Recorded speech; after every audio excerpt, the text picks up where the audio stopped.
Like something that stood out to me throughout these 3 days were the business part of 3D printing. It's like sort of like cool and amazing, like the way you can take something small like plastic and key rings and stuff and make a whole business and like succeed with this thing, you know?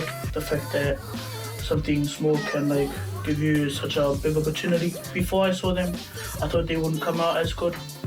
Like seeing that I really made that I made those earrings and that car.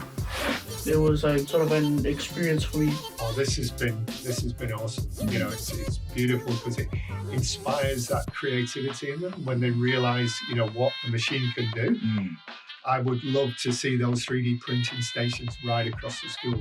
We've already had conversations about, you know, how the technology would allow us to produce our own resources. So it's almost like that internal economy around the school.